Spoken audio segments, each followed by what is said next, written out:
Hello, Bill. Good morning, Matt. Welcome to the DMZ, everybody. We are playing with fire today, recording on a Wednesday. You never know what's going to transpire on a Thursday or Friday. But then again, you don't know what's going to transpire on a Saturday or Sunday either. So, I mean, I think we have probably... I feel like there's 1 week when things slow down. That's the week between Christmas and New Year. But the thing about news dumping on a Friday, because, you know, I don't know if we still live in that world anyway. Yeah, this is how spoiled I am in my news consumption. So as I think you know, Matt, maybe our listeners don't, my mother moved up here to the Pioneer Valley recently, and she plays competitive bridge, so I drive her to her bridge club on Tuesday nights. It's a very short drive. It's like 7 minutes there, 7 minutes back. But this is precious time of solitude in a car. I don't want to waste a minute in silence. I want to consume something that I would enjoy or would enrich me in some way. So it's 10:15 at night. I'm curious what the British media is saying about the Brexit vote. And I want a podcast right then and there that was recorded within the last hour that's going to give me fresh information. I don't want a podcast from a week ago previewing the vote because the vote just happened. I want something right now. And I'm wasting time on my phone app trying to find what I don't know who's done the emergency podcast for the post-Brexit vote. Could you just live stream the BBC? Well, I can't do that on my. I'm going to waste data, doing a live stream on the phone in the car. Maybe ritzy top 1%ers like you don't care about that, but those of us riffraff, we have to hoard our data. And so I finally found a Sky News 8-minute podcast, which was exactly the right length of time for my car ride to the local church that hosts the bridge, so I could find out what the British were saying. But it's so hard to find something fresh, because what you get live, you can't always do in the car. And find that fresh I just stuff love is hard. this great American life that you live, Bill, where your family, you're moving the mom up closer to the family, you're driving her to the local church. It's like Norman Rockwell, man. I know. And are you living that life, Matt, or are you? I was a soulless, dead liberal elite experience at that moment. No, no, I am aspiring to the life the Bill Scher. Yes, I have it all here, Matt. You are someday all this can be yours. I mean, the family, the kids, you've got it all there. And it's like it's even like the fact that you're in Northampton, is also almost like picturesque. It's like it's quintessential small town America. You could be writing the great American novel there. That was my wife, who's on the city council, will always remind me, it is not a town, it is a city. It's a city council, not a town council. City of Northampton. But anyway, because of the dangers of stale podcasting, let's start with a topic that's not too time sensitive, which is the she hasn't quite announced yet, but Tulsi Gabbard. Or is it Gabbard? Is it Gabbard? I don't know. I know it's Tulsi. I got that right. We'll call her Tulsi. So she said on the Van Jones show that she was going to run, but the formal announcement would come soon. So she hasn't, quote unquote, formally announced. But she said as much on Van Jones. She has a Tulsi 2020 website that's very rudimentary. And as I guess she would have expected, the immediate her pre-announcement started this wave of dredging up of her decidedly unprogressive past and arguably unprogressive present. When she's not that old in the first place. I think she's 38. And when she was just getting into politics, she ran for state legislator at 21. And in her teens, she was working alongside her dad. Her dad was a very prominent social conservative in Hawaii. Yeah, my wife at one point years ago actually did some consulting or fundraising for her dad. Wow. Yeah, I've never met him or her. So yet. At the risk of offending you and your wife, I mean, he was virulently anti-gay, as was she. It was a different time, Bill. This is when there was debate between civil unions and legalized same-sex marriage, and she was making the point that they're the same thing, that they're just as bad, and that Democrats shouldn't be beholden to quote-unquote extreme homosexuals. I know she would use the word extreme as homosexuals or homosexual lobby or whatever. What is her? I mean, I forget her religious background. Well, she's Hindu. Okay. And that's something else. Not that you can't be a Hindu and be in American politics, but she is charged with being aligned with far-right Hindu fundamentalism, which feeds some of the very anti-Muslim things that she has said. So she has often echoed conservatives in the Obama era, criticizing Obama for not calling out, Islamofascism by name, for example. Some people have attributed that stance that she's taken to her Hindu fundamentalist ties and ties to the Modi government in India. So all this stuff comes out, and so there's tons of stuff on social media, on progressive social media, like Tulsi's not a real progressive, she's a fraud, just because she was for Bernie is for single payer, and doesn't like war, don't be taken in. And of course, her meeting with Assad a few years ago, it comes up very heavily that she is pro-Assad, although I think some of the Tulsi fans push back on that notion that she's just anti-war, anti-America imperialism. So don't yoke her to Assad because of that. But others say she is tied to Assad. She is carrying Putin's water in that respect, and is aligned with Trump in that respect.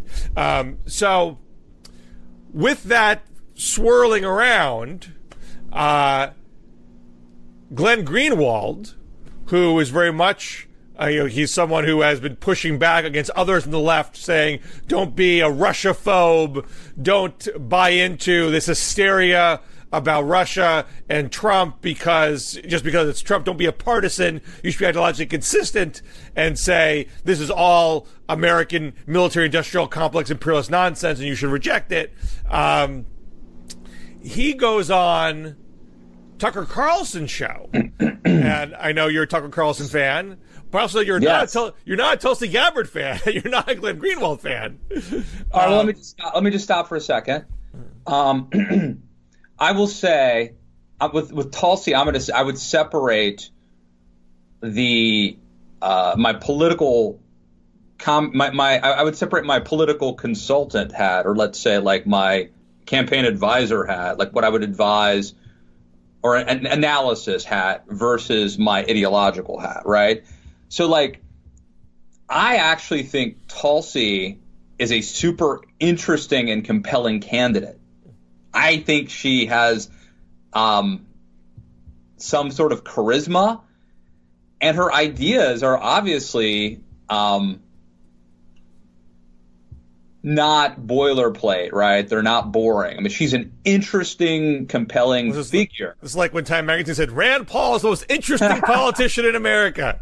Okay, but I think this is more plausible than that. But okay, but obviously I don't like her politics, and I mean, and the thing with Assad, I think is really concerning.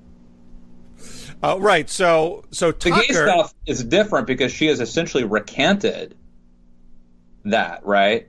Recanted which? Her position on gay marriage and her past positions on gay marriage. She has essentially apologized for that. Yeah, she has, and so two prongs here. So the other day on Tucker Carlson show, he has Glenn Greenwald on, where they both come on and defend Tulsi Gabbard, and Carlson says I'm quoting him. She's been savaged by the left. Gabbard is a veteran of the Iraq War. She's been smeared as a puppet of Bashar Assad in Syria because she opposes keeping American troops in that country. And Greenwald comes on the show. I'm reading off of the Mediaite article about it right now, so excuse me for scrolling a little bit. So Greenwald says she's been questioning a lot of Washington orthodoxy that both political parties support, including why it is we continue to try to change the regimes of countries far away in, like Syria, and why we continue to prop up regimes to make the world hate us like we do in Saudi Arabia. And Carlson adds, there's something dishonest about the way they attack her. So when Greenwald was on the show, I think they were focusing more on the foreign policy question. And I got a little bit of an engagement with Greenwald on Twitter. Greenwald's also said, hey, Obama was against gay marriage and Clinton supported the Defense of Marriage Act. Why do they get to evolve and we can't forgive Tulsi? Bill, I don't want to derail us from the Tulsi conversation, but this dovetails a different conversation that David Brooks and others have been having about call-out culture, and whether it's Tulsi Gabbard or who's the young lady, her last name is Rao, who I guess judicial nominee. Yeah, she was replacing Brett Kavanaugh, I think. Yeah, and there's thought that maybe they're grooming her for a Supreme Court seat someday, and Salon or Slate, somebody went back and dug up Fox, I don't know. Somebody went back and dug up some controversial things that she said back when Hillary Clinton and Barack Obama were against gay marriage. Well, she was in college. Those are college essays. Right. Well, she also wrote later for the Weekly Standard. So I think she's got a paper trail. We'll see what else comes out. But this is a larger conversation. The stuff where she would say, like, date rape doesn't really exist, and if women get drunk, it's their fault. Those are college-era points she made, correct? Yes, and also very problematic things to have on the record, right? To have a paper trail on.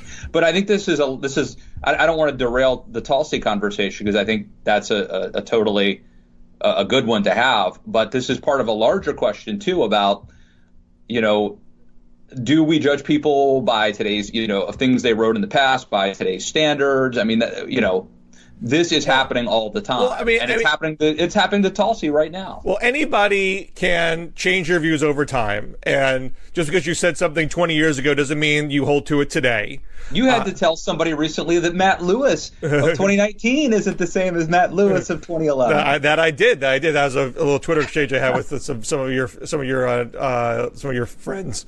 of your liberal friends on Twitter. But Greenwald is very driven by wanting to denigrate the Democratic Party establishment. And so he cherry picks his stuff a lot to try to make his case. So he really wants to point out that all these Democratic elites, they were being anti-gay 10 years ago, 20 years ago, and you don't care about that. It just shows that you're just a partisan, and you're not having a serious critique about Tulsi. And my point was, Obama being anti-gay marriage in 2008, Clinton's being anti-gay marriage in the 90s and the early 2000s. That was very common for Democrats at the time, while they were trying to advance gay rights in other ways. I mean, Bill Clinton ran on gays in the military in 1992. And you can pillory him for Don't Ask, Don't Tell, but that was a strategic retreat after he was getting hammered for trying to get gays to serve openly in the military. Like he was on the frontier of advancing the ball that early. Now, if you want to criticize the things they did out of political expediency in doing that, that's fine. But it's very, very different to be trying to move the ball forward on gay rights while making some politically expedient choices along the way than Tulsi Gabbard, who was saying, not only was she saying gay marriage is bad, she was working for an organization with her father that was for conversion therapy, that's saying that we should not be accepting homosexuality at all. That's very, very different. Now, it's fine to reject your past and say, I don't believe that anymore, don't hold that against me. And it's up to you to say, is this a sincere evolution or if it's politically expedient? But my problem with Tulsi is not the anti-gay past, because even if it's totally phony, even if she's deeply anti-gay now and she's faking it today, I think being where she's in the Democratic Party, she's not going to sign anti-gay legislation. She's not going to appoint anti-gay judges. So I really don't care what's in her heart, quite frankly, on that score. I don't think she's going to function as an anti-gay politician. But Greenwald is trying to blur distinctions and say, oh, they've all evolved. And no, it's not the same thing at all, because Tulsi made a 180 in a way that Obama and Clinton did not do a 180. I think this is this is such an interesting conversation on multiple levels. And one of the questions is, has there been a reordering? Okay, because I think that her past, not just position, but activism in the gay rights movement or opposition to it would normally be a deal breaker. But the question is, has the world changed? Like, if the Democratic Party is going to, just like the Republican Party, become more populist, and if there's a reordering taking place, then she could surprise Democrats just like Trump surprised Republicans, right? Like, Republicans thought, this guy doesn't adhere to our orthodoxy. He doesn't follow our dogma. And Trump said, oh, yeah, you guys don't even get what direction the world is heading. And so I think that there's a chance Tulsi falls flat. I think there's a chance that she could surprise people and that she is part of this weird reordering. And I'll tell you this, we're going to talk about Tucker maybe in a little bit, but let's just use Tucker Carlson as an example here. If Mitt Romney ran against Tulsi Gabbard, if Mitt Romney ran against her, where are the Tucker Carlsons? Like, where is Tucker Carlson? Does he vote for Tulsi? I think he might over Mitt Romney. Over Mitt Romney, not over Trump. Over like a Mitt Romney, sort of a traditional, Republican candidate. I mean, I think for a Tucker, that's why a very hard vote, because Tulsi's going to take positions that he would probably call socialist on economic matters, which I'm sure Tucker is vehemently still opposed to. But foreign policy-wise, he's definitely much more aligned with where Tulsi is than where Romney is. And I think what's more interesting for us, because, again, Tulsi is not campaigning as an anti-gay politician today. I think she is going to campaign on her foreign policy positions, which are going to challenge the Democratic Party. And so you may think there's no way she can become the nominee. But to me, that's not really the point. I don't think she is representing a majority view in the Democratic Party. But she represents the view of maybe even faction might be overselling it. It might be a really small sliver. But in a close election, small slivers can matter. Right. I want to go back to what I said earlier, just to get this on the record, right? So, like, first of all, I don't even, we all see through a glass darkly, and the Democratic Party is not my expertise. Having said that, I would say, just in terms of, like, charisma and interest, being an interesting, different type of, not a normal politician, Tulsi has something that I think most of the Democratic field lacks. And I don't know what that means. I don't know. Maybe Democrats are going to go down. You're talking about in style or substance? I'm talking about style. And again, I don't know. Maybe Democrats are going to go down a checklist and say, like, are you right on single pay, or are you right on minimum wage, or maybe that's the case, and then Tulsi probably wouldn't measure up. But if it's something about, if there is this vibe out there, just like there was in the Republican primary, for something completely different, then I think people may be underestimating her, I think. I do not have high hopes for becoming the nominee or even becoming top tier. I do think she I mean, I'm willing to see how exactly she characterizes her positions. But even to the extent, I mean, I imagine she's not going to go emphasizing her opinions about Islamofascism in the Democratic primary. Beyond saying, I mean, all Democrats are going to say we should combat terrorism. The way Tulsi has framed it as a way, she's probably not going to frame it in a Democratic primary. She's certainly, I think, going to say we should get out of Syria, and I don't think Trump is wrong to get out of Syria. And they're going to be, I imagine, someone like a Joe Biden is not going to be. I mean, Joe Biden is pretty skeptical about military interventions. He was definitely on the side of getting out of Afghanistan with during the Obama administration. But I imagine he is still going to be okay with keeping small numbers of forces to combat terrorism. And if not him, maybe someone else. Someone's going to do that. Someone's going to say, Tulsi, you're taking it too far. And someone's going to say, Tulsi, you were echoing the talking points of the Syrian regime and legitimizing their genocide. Someone's going to say that kind of stuff.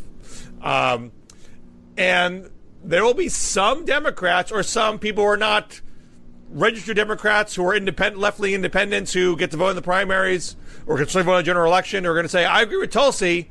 And if Democrats are going to be smearing her or being mean to her or denigrating her, then forget it. I'm not going to vote for whoever the Democratic nominee is if that's the way this party is going to treat people like Tulsi. So if you lose, was it 1%, 2%, 3%, depending on the state, if it's a close race, does that marginal difference just determine whether Trump gets reelected or not?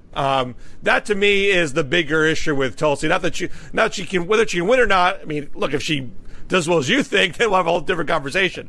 I think this lends to or transitions nicely into the debate over whether running and losing has positive externalities, right? And so, for example, people sometimes run and become vice president because they ran, right? We can think of a lot of examples of that one. Sometimes people run, like Pat Robertson ran in 1988 and lost, but the activists that he ginned up became the Christian Coalition, which became a very powerful political lobby and activist group that helped bring about the Republican Revolution in 1994. Sometimes you can inject ideas into the bloodstream. Steve Forbes runs for president, doesn't win, but the idea of the 15% flat tax at least became a mainstream debate, and I'm sure there are lots of examples of Democrats doing that. So there is an argument, and then you could get cable news contributorship out of it, possibly. That's been known to happen. So there are plenty of examples of people who have used a campaign. Pat Buchanan, probably, I would venture to say that by virtue of at least his first two political campaigns, became a hotter commodity and a more marketable. He was already a good columnist and TV pundit, probably became more in demand because of it. So one could certainly argue that someone like Tulsi could run and fail forward. Let the record show Matt is expertly and elegantly segueing into talking about my most recent piece for Politico, which pegged to the entry of Julian Castro into the presidential race. I explore this whole question, of is it worth it? Is it worth running for president when you probably know deep down you're not going to win? And I think a lot of people make the case that you're making. Why not? Right. What do you got to lose? Even if you don't win, all these other consolation prizes await you. You can be VP, you can be a cabinet member. There's also you could surprisingly win. Bill Clinton probably, maybe he thought he was going to win, but certainly it seemed like a long shot to a lot of people. Donald Trump, maybe he thought he could win, but it seemed to be a joke to most of us. Well, Trump was more coming out of nowhere. Clinton came in as a top tier prospect, although there was worry that Cuomo would Bigfoot him out of it. But that was a year where all the big stars weren't running, and Clinton looked pretty good, compared to the field that he was in. Right, but when he got in, George H.W. Bush had like a 90% approval rating. That's really the general. I'm speaking more about winning the nomination. Okay. And Clinton always had a pretty good shot at winning the nomination. But someone like a Castro, look, you can make a case that Castro can win, of course. He's, not the first Latino to run, but he's probably the only Latino in this race. He's young. He could replicate the Obama coalition. People might get excited at the prospect of taking on Trump with the grandson of Mexican immigrants. What a great contrast that will be. I'm not saying he can't win, but not since 1924 have the Democrats nominated somebody who wasn't a governor, a senator, or a former vice president.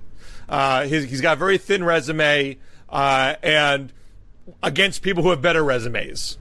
And just the sheer math of it, there's going to be 20 people running. I mean, most people aren't going to win. I mean, you're a long shot just by showing up. You're a long shot. Everyone's got, at best, a 5-10% shot at this thing. So most people have to go in saying, I'm going to do this, knowing everything's got to break my way for me to win. It probably won't. There better be something else I get out of this for doing such a massive endeavor.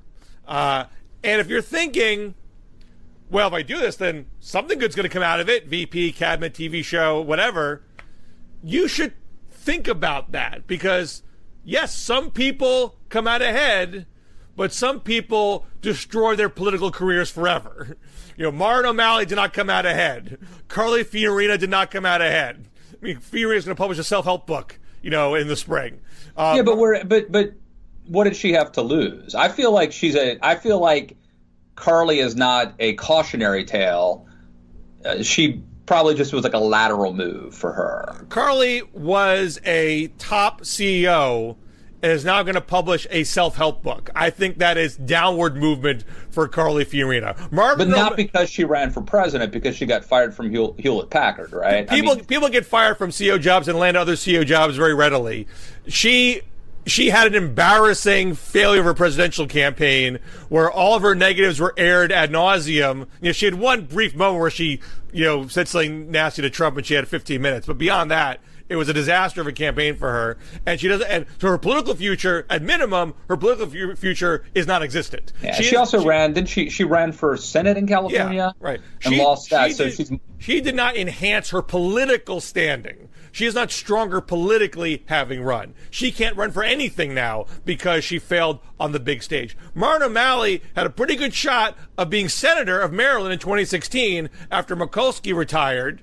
He was a popular former governor. He would have had to answer for the Baltimore riots and his role in crime policies, of course. I'm not saying it would be a lock. But he had a better shot at being Maryland senator than he did at being president. Now he's a punchline. There are other examples like that. I mean, even folks who didn't lose their jobs. Marco Rubio is not in a better place after 2016. Ted Cruz is not in a better place after 2016. John Edwards. John Edwards is the classic example of complete self-immolation, although some of that didn't come out after the campaign. Howard Dean is a great this is a great example. What separates a Martin O'Malley or a Carly Fiorina from a Howard Dean? From a John McCain, who lost in 2000, but became nominee later on. From an Al Sharpton. I mean, Al Sharpton was sort of like a Pat Robertson. Sharpton was sort of a joke civil rights activist standing in Jesse Jackson's shadow. Would be someone that established Democratic Party politicians want to be seen in mixed company with. Now he is someone that they have to visit. They want to get his endorsement, and he gets a lucrative MSNBC show coming out of it. Totally transformed his stature in the party because of it. What separates them from the O'Malleys and the Fiorinas? And this that's a great question, right? John McCain ran in 2000, and look, Ronald Reagan runs in 76, and he comes back and wins in 80. Right. Ted Kennedy primaried an incumbent, ran against Jimmy Carter, didn't seem to hurt Ted Kennedy's legacy or reputation. Well, but he did have to kind of recalibrate himself and reinvent himself. But why is it that some people fail forward? John McCain, great example. Yeah. And other people are burned by the experience. Well, let me take what I think is illustrative here is Sharpton Dean. Remember, Sharpton went after Dean. You argue Sharpton helped destroy Dean, and did so because Dean did two things.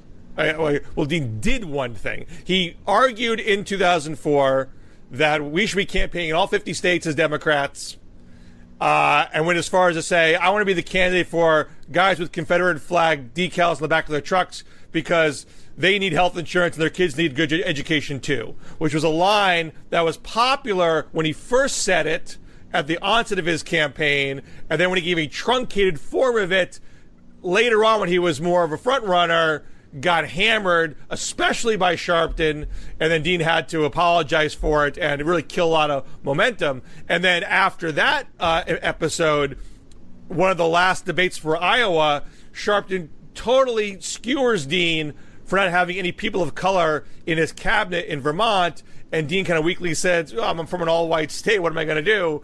And Sharpton's like, well, you could have recruited somebody. You could have gone to Nevada State if you were serious about diversifying your cabinet. Now, Sharpton constructed that attack. This is a bit of a side point. He constructed that attack with the help of Roger Stone. Oh yeah, Roger Stone was was one of his top consultants. His aides told the New York Times that he was central to Sharpton strategizing. And when the Times reported on it, they quoted someone saying that attack had Roger's fingerprints all over it. And that person was real estate developer Donald Trump in 2004 in the New York Times.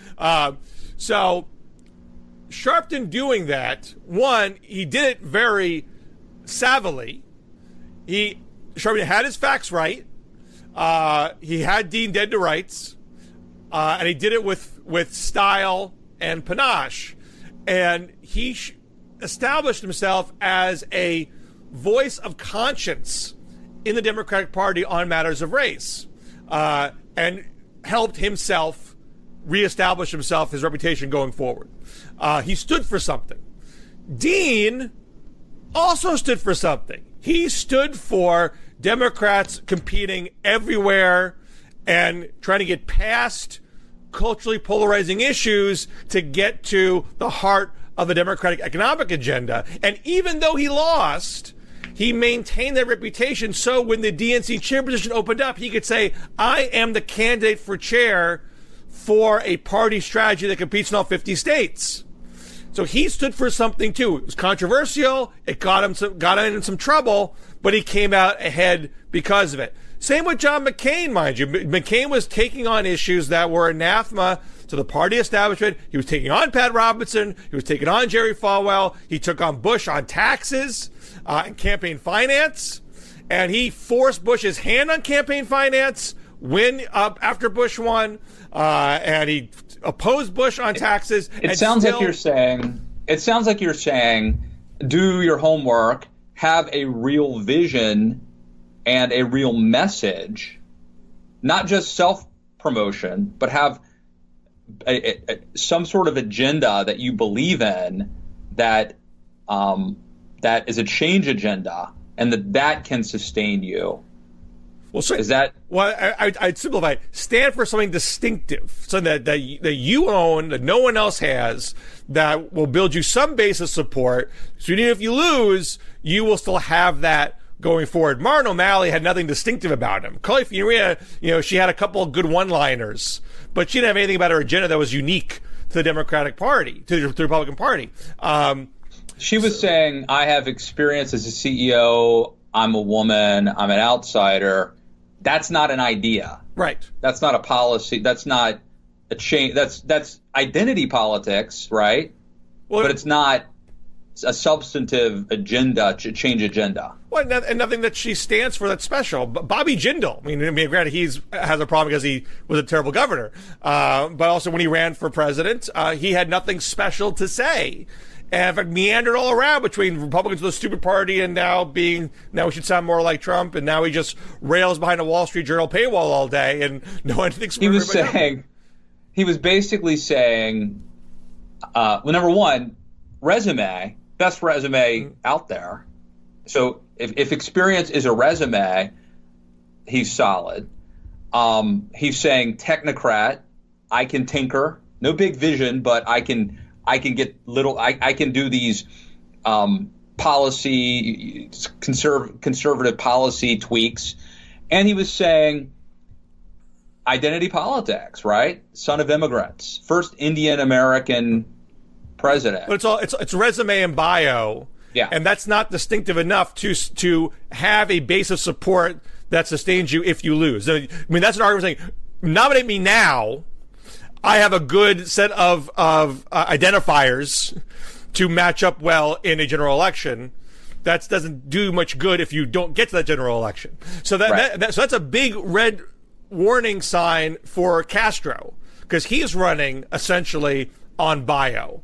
I mean, his resume is pretty thin. So let me put this in Matt speak, so I can digest this. It sounds like you're saying the candidates who don't fare well are basically saying to the voters, vote strategically because I'm younger, cooler, more intersectional, more whatever. And the candidates who do fare well, even from losing, are the candidates who have a big idea, believe in some big change message, and that tends to sustain them, as opposed to just vote for me based on my bio or my identity. Yeah, I think that's basically right. And it doesn't hurt you to be confrontational about that. I mean, the candidates. I mean, McCain and Bush. That was a rough fight. Obama, though, doesn't Obama test that? I mean, hope and change is a big idea, but it's sort of like, I don't know, ephemeral or something. It wasn't Obama wasn't. I mean, was it get out of Iraq? Yeah, well, I think Iraq was huge for Obama. I mean that was the distinguishing characteristic. Hillary, Edwards, Biden, Dodd, all you numbnuts, you voted for the war. I was out there as a lowly state senator saying this was the dumb war. Don't dismiss me because of my thin resume and my youth. I saw something that you didn't. I mean, that was enormous for him. And so even if he did come up short, I mean, that was he could have lost that race. That was close between him and Hillary. He would have he was already in a pretty good place with the keynote address and how he won the Senate race in the first place. But he would have come out ahead of the game, even if he fell a little short there with a bright future ahead of him, because he stood for something that was distinctive. I guess the scary thing about standing for something is, if you're a politician who is focused on climbing the ladder, and advancing your career, you're betting on something that's not you. You're not betting on yourself. You're betting on this idea. Look, John McCain's biggest thing was campaign finance reform. I think McCain-Feingold was a disaster, right? John McCain, whom I like a lot based on his brand, straight talk, maverick, POW, all that stuff I like. He's behind a lot of really bad ideas, it turns out, and Biden too, right? And so I think that maybe one of the reasons these politicians are, especially the ones that are ambitious, are not following your advice is, taking some issue and owning it means, like, what if you're Tulsi Gabbard and you own the gay what's it called, the conversion therapy? Like, she's not going to do that. Well, she is going to own the anti-interventionist argument, I think. She has the potential to do that. And even but my point is, like, you can own something that turns out putting you on the wrong side of history. But if you're just about yourself, then look, Dennis Kucinich didn't get very far being the uber left candidate in 2004 and 2008. I mean, it's not foolproof a strategy. But Bernie is a much better place than he was 4 years prior because he was distinctive in his democratic socialism. So I think you're still better off doing that. Now, here's one other caveat I would put there, though. Being distinctive, being confrontational to the eventual winner, that is not a great way to become VP. You might get a cabinet post. If your president has a team of rivals attitude. Obama did pick Hillary in 2008. You could well get that cable TV contract. You could set yourself up for a future run for office, whether going up the ladder to a governor or senator or running for president again. That you can do all that. But VP, if you're going into a presidential race thinking, I'm going to do this to be VP, you should really think twice about your decision making, because most vice president nominees are not former rivals. That is unusual. Now, Kerry picked Edwards, which he regretted. But Edwards ran a very positive campaign. He did not really stick it to Kerry in that campaign. And Biden, Biden flamed up pretty quick, never really went harsh on Obama. And I think in most cases, a campaign like Biden's that just totally never took off, fizzled out, that's usually an O'Malley-like situation where you get forgotten forever. But Biden had 30 plus years in the Senate as to fall back on. And Reagan Bush would be the most recent. That is the most recent case of picking a bona fide rival. Bush went at Reagan saying his economic policies was a voodoo economic policy. And Bush was second choice. Reagan wanted Gerald Ford. And Bush was a last minute Hail Mary. Thank goodness. The Ford thing just feels like such a disaster. I can't believe that they seriously considered it. But the Reagan folks were not confident that someone as conservative as Reagan could win a general election without having a moderate person on the ticket, and they thought Ford would have given Reagan legitimacy. When they couldn't get that, they thought Bush is a moderate, he's our next best choice. That hasn't happened for almost 40 years. So don't think you're going to become VP running a very aggressive presidential candidate. But maybe what you have here is a recency bias, and maybe it's more likely to happen now because it hasn't happened recently. Well, obviously anomalies can occur. Yeah. But if I'm thinking about what's going to maximize my odds of advance, if I want to be VP, if that's my goal in life is to be VP. And why would it? But why would it be? That's the other point. Well, look, if you're a Tim Kaine, it made total sense for Tim Kaine to say, you know what? I'm not going to run for president. I'm going to get squished. I don't have the kind of personality that's going to win a rough and tumble primary. But if I just hang out on the sidelines and suck up to the eventual winner, and I'm considered a safe choice, I'll be queued up for president after the president's tenure is done. It didn't work out, but that was not crazy thinking. And I would recommend someone do that if they think that's their best path to the presidency, than run a harsh fight against the eventual winner. If you want a TV show, if you want maybe a cabinet post, or just to be someone, if you're a House member that wants to elevate, maybe. But there are a lot of House members that has not worked out for. Tom Tancredo, Duncan Hunter, Kucinich, even Dick Gephardt. I had one back and forth with someone who said, you know what, Gephardt helped himself in '88 when he ran, became majority leader. But if Gephardt just hung tough in 2004 and didn't get into it, he'd probably be speaker in 2 years. So it's by no means a guarantee that you're going to advance yourself. You got to play your cards really, really well and smartly. They should be listening to this conversation if they're deciding what they're going to do, because I think that we've raised some interesting points here. Well, that's what we do. Going on 10 years of doing this, Bill. That's right. Yeah, it's your 10-year anniversary coming up. Beginning on the show, we'll break out the confetti on the streamers when the time comes. But we're close. What gift is that? The silver? What gift you get on a 10-year anniversary? Is it a silver plate, or is that 25? I don't know. We should at least get DMZ coffee mugs from corporate. But let the record state. I should have brought this up earlier. I'm actually getting ready. I'm going to leave in a few minutes and go have lunch with my mom in Frederick, Maryland. So you're not the only good son, Scher.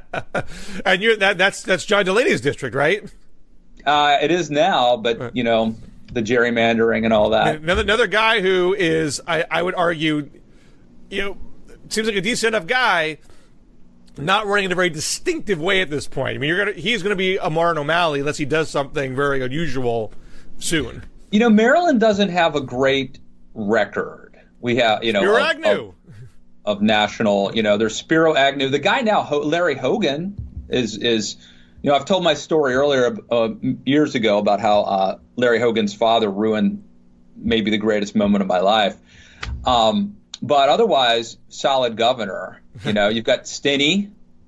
But yeah, not a lot of great politicians coming out of Maryland. Michael Steele. Actually, Michael Steele's from D.C. though. Who's the guy? I can't remember blanking on his name. The one he was governor, then he was comptroller, he was mayor.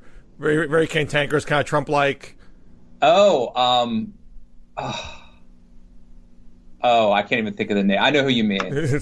How quickly we forget. You talking about William Donald Schaefer? Schaefer, that's it. William Donald Schaefer. Yes. That guy was something, and he did at the end become sort of quasi-conservative. Yeah. I think he was critical of the Clintons or something. Yeah. I mean, he could have had a TV show in this era. Absolutely. If he ran a crazy presidential campaign, he would have got a TV show out of it. Yeah, he was William Donald Schaefer. Man, they don't make them like that anymore. So anyway, because I have to drive to Frederick, we should probably wrap up soon, but we might have time to squeeze in one more little topic. What do you want to end on? Well, you wanted to talk about can Trumpism survive Trump? Well, I wrote a piece at the Daily Beast on this, and I think it's an interesting question. You know, first of all, it strikes me that Trump got elected president without having like the infrastructure and the institutions and the policy experts that you would normally have first, right? So sort of putting the horse before the wagon or whatever. And it seems to me that just recently I've started seeing whether the Tucker Carlson monologue is, I think, a really good example of someone advocating what we might call Trumpism. Not Trump, but Trumpism, a more popular. Remember, Tucker is very critical, or at least pointing out the cultural contradictions of capitalism, and you know, countries are more than just their economy, and you know, look, the free market's great, but it's not a panacea. You know, things that would have been considered outside the dogma of conservatism a few short years ago. And it seems to me, and Henry Olsen's another person that I think has been starting to write very frequently at the Washington Post, advancing a more Trumpy but a respectable. This is not the Breitbart version of Trumpism. This is like Henry Olsen, who's a smart, decent think tank guy writing at the Washington Post, but advancing a Trumpy conservatism. And I'm starting to see that, and it makes me wonder, can Trumpism outlast Trump? And I think it's a super interesting debate. I think you could potentially argue that it might flourish after him. It could do better after him, right? We're not going to go back. Look at the Republican coalition right now. This is Jim Antle I talked to, who kind of put it to me in these terms. And Antle basically said, like, you know, you've got old people who like Social Security, you've got working class whites, and farmers who like farm subsidies. Like, the idea that you're going to go back to a Paul Ryan party that wants entitlement reform is probably not likely. Maybe you could argue that someone who is maybe more coherent after Trump actually might do a better job. I don't know. I think it's an interesting debate. But on the other hand, Antle points out that the most likely heir apparents right now are Mike Pence and Nikki Haley. So I don't know. What do you think about this all, Bill? Well, you know, there's a big difference whether the post-Trump era follows Trump's defeat in 2020 or right. Trump's reelection in 2020. If he's reelected, then it's all the more likely that the Republican Party stays on that track. This is our path to fame and fortune, so let's stick with it. And then I would say by then, no matter how successful he is, 8 years of Trump means 8 years of politicians getting elected to a party that Trump represents. It means a whole generation of political commentators and pundits signing up, not to Ronald Reagan's Republican Party, but to Donald Trump's Republican Party. And so it's really hard to be president for 8 years and not end up with some sort of an infrastructure that would outlast you. So I think you're right. That's a big question. Now, it is a bit of uncertainty whether Obama has transformed the Democratic Party to such a degree that it's in his image, or does it kind of get away from him and it becomes more Bernie-like, for example. I think it is probably going to be more in the Obama image, but it is a bit of an uncertain question. Let's see what happens with Tulsi. Right. Now, if Trump loses in 2020, I mean, that to me is the tougher question for Republicans. Certainly some Republicans would say, well, that didn't work. That was a giant bust. Look how screwed we are. Let's not do that again. But I would imagine that Trump is doing enough mutating of Republican DNA that there are people who would say, I don't care that we lost. We're fighting the fight here. This is us against the world, baby. So who cares whether we lost an election to the secular progressive elites? Yeah. At some point, Trumpism melts into the conservative movement and becomes indistinguishable, right? And I don't know if that's already happened. To some degree, it probably has. Well, you might learn more after talking to your mom. But we should be taping this conversation, shouldn't we? But I mean, it probably isn't enough to say, well, Tucker had this monologue and Henry Olsen wrote this, therefore it's going to happen. We want to know what's happening on the ground in the Republican base. I think the opinion leaders are the lagging indicator, right? The grassroots, the Republican base, is Trumpy. I mean, they're with Trump. The question I had was, normally you would have, if you think of the rise of the conservative movement, like it starts with intellectuals, and then you get like kind of think tanks and policy proposals and ideas. And the culmination is a politician named Ronald Reagan who gets elected, essentially advocating conservatism. But the foundation, the groundwork had been laid decades earlier. Trumpism is, now you could argue that Trumpism is actually tapping into a yearning that is a long tradition that simply went dormant after World War II, right? Whether it's isolationism or xenophobia, nationalism, all that stuff, it's not like Trump invented it, but it had been absent the American experience since World War II, largely. There were always pockets of it, but not a mainstream movement, certainly during that time. But otherwise, I think you could make an argument that Trump, basically, they elected the politician without having the reinforcements. They didn't have the policy experts. You got Stephen Miller. You got a couple of these guys. But by and large, Trump doesn't have Trump. They're not Trumpy people filling out the bureaucracies, right? They're not Trumpy people writing at National Review. Now, you see what happens. The Weekly Standard is gone. You've got other outlets like this one called American Greatness, which is starting to gain some steam and some buzz. That's more Trump-esque. More Trump-esque and also smarter than like Breitbart, or at least more trying to be more highbrow. And there are people like Henry Olsen and Victor Davis Hanson who've written stuff for National Review and also are writing stuff, or at least things are being published. I'm not sure if this is like if it's original content or what, but stuff published at American Greatness. So anyway, I don't know. I think it's something that's because you're saying the base is very Trumpy right now, but that could be more cult of personality than deep commitment to Trumpian principles. But if you're saying that there's remember the book that I talked about last week about identity. Mm-hmm. They polled people in 2012, and it seems to me that Trump was he was responding to a market. He did not lead people to become this way as much as he was actually a symptom of a pre-existing condition. And if there's going to be an intellectual layer on top of that gives it even more form and more defined contours, that would help it sustain and not be like, a Ross Perot type of. I mean, you mentioned Buchanan before. I mean, Buchanan, I would argue, was not a great example of an also-ran, because he sort of had this moment that it peters out. He in his media career, I think, suffers. He's less of a commodity now than he was after all that.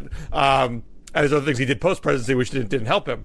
Yeah. But I think it magnified his bigotry in a way that he was getting a pass on before he ran for president. And so the movement that he potentially could have led ends up kind of scattering to the winds.